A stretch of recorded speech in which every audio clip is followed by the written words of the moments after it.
Hello everyone, welcome to the FreeFinCal Robo Advisory Template User Guide. I will guide you step by step through the advisory template here. So let's get started.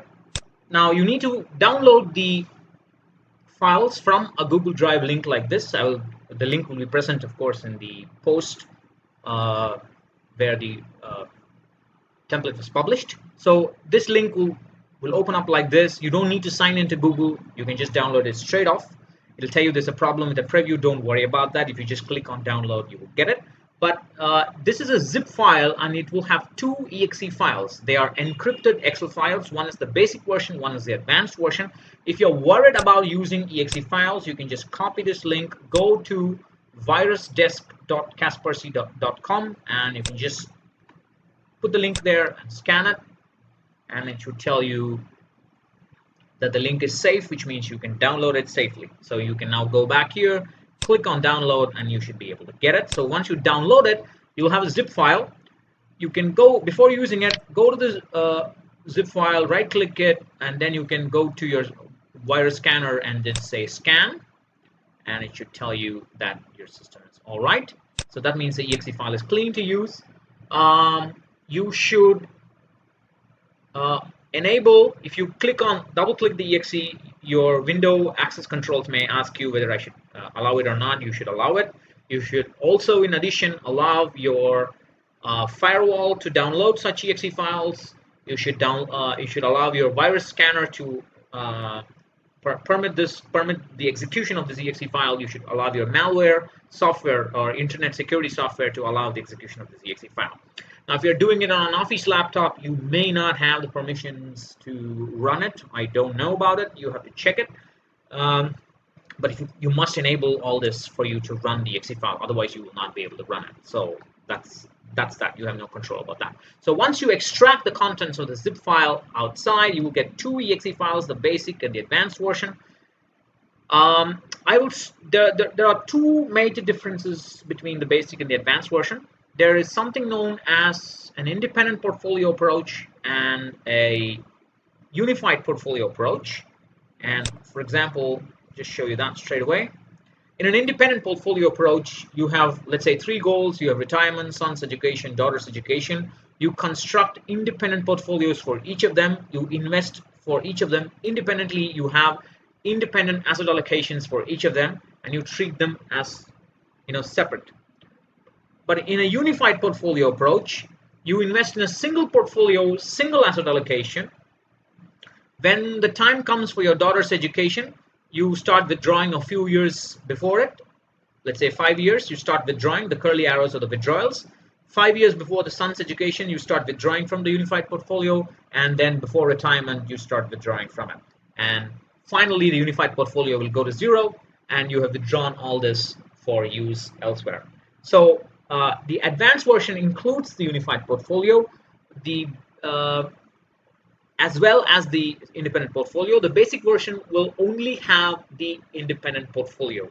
And the second difference is that the advanced version has got a DIY retirement bucket calculator. So in case you're not happy with the results of the our Robo advisory template, you can do your own calculations with the DIY sheet. That DIY sheet is not present in the basic module. Now, if you're just starting out on money management, if you're a new investor, you don't know much about financial planning, start with the basic version, use it for a few years, and then you can always shift to the advanced version. So I'll leave it to you. So now let's get started. I have a test file here for you. I don't need this. Sorry about that. Now let's get started. I'll click on the advanced version, show you what happens. So you will have to, there's an end user license agreement. You will have to say that I agree to the terms and conditions listed in the README sheet. The README sheet will be presented shortly, but you will have to agree to it. If you don't agree to it, you're not going to close the file and delete it. And you must recognize the Robo template must be used at least once a year with updated inputs. So you must remember to use it. So accept, and then you can click on proceed. You'll get a nice splash screen which will tell you about what FreeFinCal is about. You can click on the image, or you can just wait for it to go away. All right, there it is. Goes away. And then there's another splash screen. It's a nag screen. It'll again tell you, please keep in mind the terms and conditions and also reuse the sheet at least once a year. All right, you need to get rid of that. And you're now here at the README sheet. Now, if you look at these are the steps. This is a README first sheet. Step 1, Step 2, Step 3, Step 4A, 4B, 5, 6A, 6B. So depending on your age, you need to, and your requirements, you need to uh, fill out the inputs in each sheet and execute the instructions there. So this is the README first sheet. Now you please understand all the terms and conditions here. You're free to share the sheet, the exe file, to others, but please include the source link and mention that you got it from freefincal.com. The file is free to use. It's also open source, but it's not free open source. If you want to modify and look at the source code and modify the settings, you will have to purchase the sheet. You can write to freefincal@gmail.com for more instructions on how to purchase the sheet. You can use this exe file for commercial purposes as well, but you must always quote the source in any and all information that you got the source. You got it from. This was created from. Created from the free Robo advisory template at freefincal.com. And please be aware of SEBI regulations with regard to the use of Robo software. You as a financial advisor must take all responsibility. I will not take any responsibility. And you as an investor must take all responsibility for your own decisions. You have to, these are only suggestions, and you will have to understand the pros and cons and execute them yourself. I will not in any manner be responsible. Now, you must not try to reverse engineer the sheet or try to break through the passwords or whatever in any manner. That's against the law. And two things. In every sheet, please scroll down and check if there's any inputs below and save the file after completing every step. Sometimes the exe may be unstable. It might crash, but it doesn't happen often. Don't worry about it. So save the file after every step. You should be fine. So how to use the sheet? You will have green cells. Those are your inputs, and depending on your age and requirements, the other instructions will follow.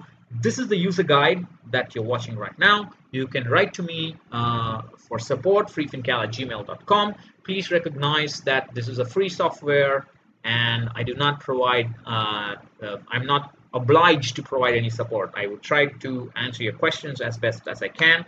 Even for the paid version, I am not obligated to provide you any support.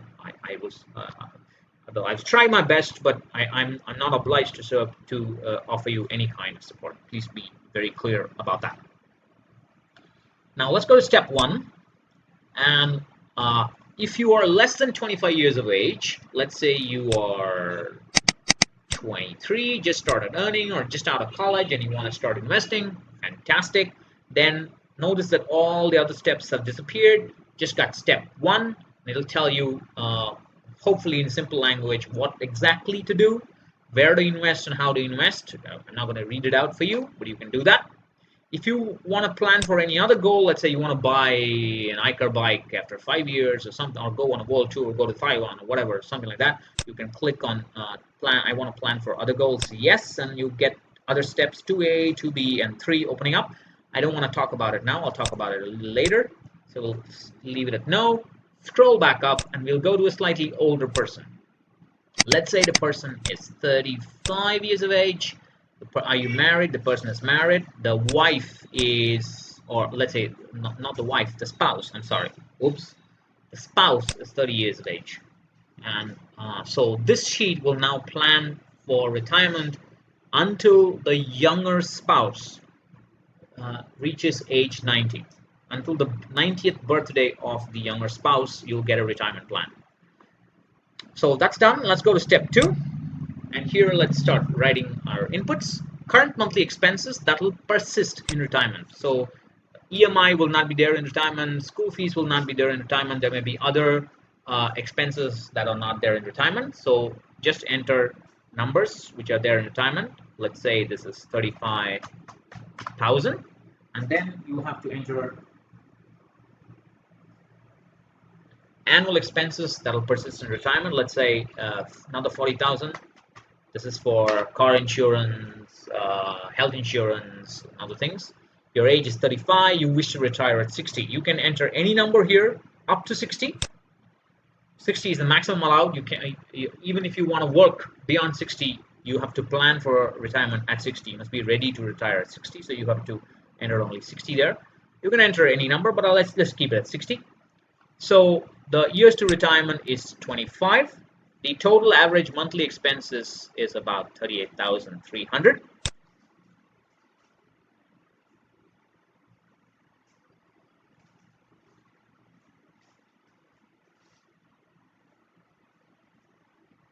And the percentage by which your monthly investments can increase each year.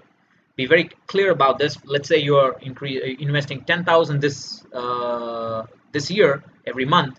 Next year, how much can you increase it by? Can you increase the investment by 5% or 10%, and then the next year another 5% and so on? So let's say be very careful. Don't put too high a number. It'll be difficult for you to catch up. So put 3% or so. That's enough. It's nominal. Now this sheet will assume that your equity returns are only 10%. You can't change it. You don't have a choice about it. Let's be very conservative. The return expected from taxable fixed income is assumed to be about 6%. Tax-free fixed income is assumed to be about 7%. Tax-free fixed income is EPF, LIC, PPF, etc. Taxable fixed income is fixed deposit, debt funds, bonds, etc. and so on. Now, what is the current value of your investments? These are for retirement only. Don't put your total net worth here, only for retirement. So for retirement, let's say your equity investments is like 1 lakh. After 25 years, this 1 lakh will become 10 lakh at 10%. And your current taxable fixed income is like 50,000. That'll become 2 lakhs. Tax-free fixed income is like another lakh. And that'll become 5 lakhs and so on in future when you retire. So, and then your lump sum benefits. Now, you're only 35 and you want to retire at 60. You have no idea what lump sum you're going to get. So leave it empty. But if you're close to retirement, you have some idea what benefits you'll get, so you can enter the number there. For now, you can just leave this empty, leave this empty. Current mandatory EPF contribution, maybe whatever, 7,500, something like that. And at a return of 7%, if you monthly contribute 7,500, you'll get a large, nice lump sum of 60 lakhs after 25 years. And that's nice. And then the return from EPF is only 7%. And even if you have NPS, I have assumed a return of only 7%. And the reason for that is I'm assuming that you will not use equity in NPS. You will use equity from elsewhere. You will use 50% of corporate bonds and 50% of government bonds in NPS. Well, that's what I've assumed. If you don't like it, well, you have to change it. There's no choice. You don't have a choice about that. But it's good to be conservative, so it's not a terrible assumption. The amount by which you will increase your EPF or NPS contribution, let's say 3%, not more than that, just 3%. It's enough. Your current monthly take-home plus EPF contribution, well, whatever, let's say 85,000. This is not important. This is not going to be used in a calculation. This is just for illustration in the cash flow in step 6. Don't worry too much about it. Just put some number. 5%, let's say your salary will increase every year. Don't worry too much about it. And these three sets of inputs represent post-retirement income. Let's say you have a property that will give you rental income after retirement. You have dividends. You have, let's say you have an annuity or a pension that will come after retirement. Then you can enter in it. But if you're young, you're far away from retirement, please do not enter this. If you're 35 and if you wish to retire at 40, then you should enter post-retirement income if you have any. But if you're 35 and I want to retire at 60, don't put anything here. It's very dangerous because this income will seriously impact your retirement corpus and your retirement planning. So don't put this in unless you're very, very clear and sure that you'll get this income. So that's it. That's about this sheet. Now you can save the work one more time. Please remember to save again and again. Otherwise, if it becomes unstable suddenly, then you are in trouble. It starts off here, so you'll have to scroll up a little bit. There it is. So always scroll to the top of the sheet and then scroll down as much as possible to check if there are any cells there or not. So some information. This sheet, step 3, does not have any kind of inputs, but you have to run a macro here to check. So here you have assumed an inflation of 8%. The life expectancy of the younger spouse is 90 years. The inflation after retirement is also 8%. You have 25 years to retirement. The monthly expenses in the first year of retirement is like 2.6 lakhs. You're going to spend your spouse or the younger spouse is going to spend 35 years in retirement. So once you're done, click on that and it'll give you an output. So you need to get a corpus of about 10 crores, 10 crores, 64 lakhs corpus at retirement. Don't worry, it'll always look high. Just keep investing systematically, it'll be all right. So if you now scroll down to row 42, it will tell you what you need to do. It'll give you a lot of instructions. You need to invest something like 81,500 each month, and every year your investment will increase by 3%, and the suggested asset allocation for the current investments, for the fresh investments, are given here. You start with equity of 60%, and then it'll lower down all the way down to 20, and this will start, fixed income will start at 40%, and it'll increase gradually and go up to 80.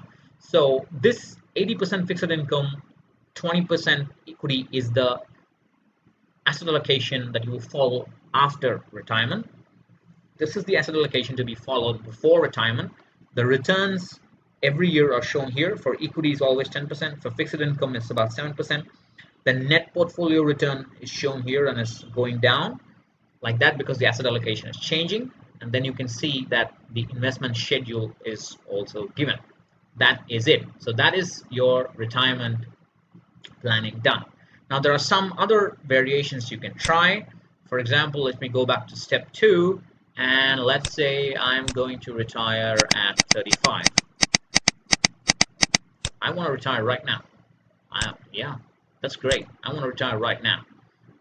And now let's go back here to step 3 and click on it. It will say results will be suggested a post-retirement plan. Well, that's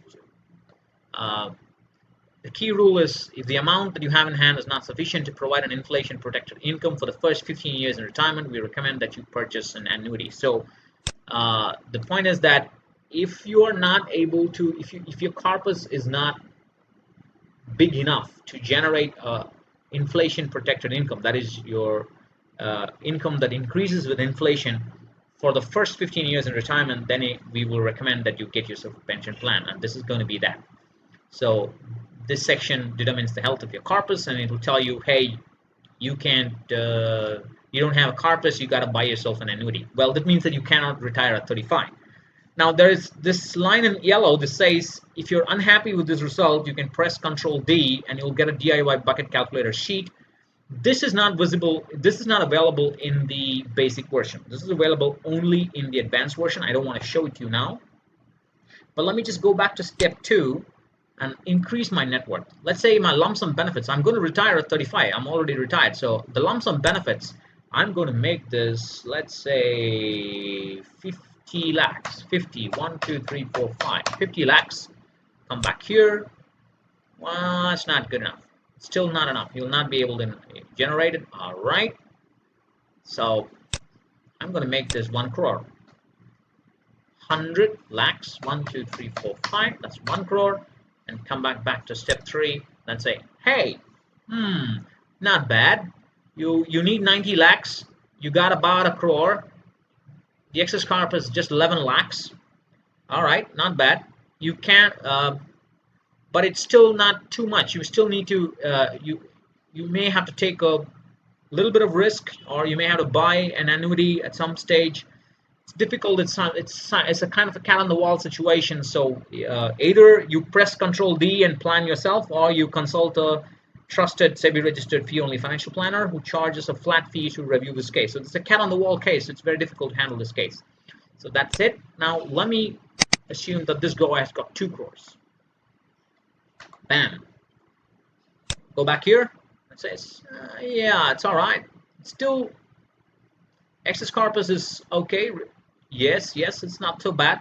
This is still a cat on the wall. It's still a little healthy, but still you need excess corpus is about 1 crore 11 lakhs, but you still need 1 crore 60 lakhs, so there's still a little more requirement. So either you have to take more risk on your own, you have to consult a financial planner, or at some point down the line later on, not immediately, later on, you may have to buy an annuity. So it's a difficult situation. So Anthony, now let's make it 3 crores. I'm just giving you an illustration. Don't take this seriously. This is just fooling around. All right, I'm just fooling around, giving you the features of the uh, retirement planner. Don't get worried about it. So there it is. And now let's go back here, and now you'll see that's a lot of money. And now at 35 you can retire. This will give you a very nice clean clear-cut illustration of how much corpus you have, what is the emergency bucket that you need to create, what is the suggested equity allocation in retirement, how much you should put in each bucket, a fixed income bucket, a low risk bucket, a medium risk bucket, a high risk bucket, and so on, and how to manage it. So it'll give you clear instructions about how to manage this. There is a retirement bucket strategy game that I have. You can go and play it, and you will also get some practice of how to manage the risk associated with it. So this is all the range of all the possible retirement inputs that you have. So I will talk about other goals and so on in another video. So thank you for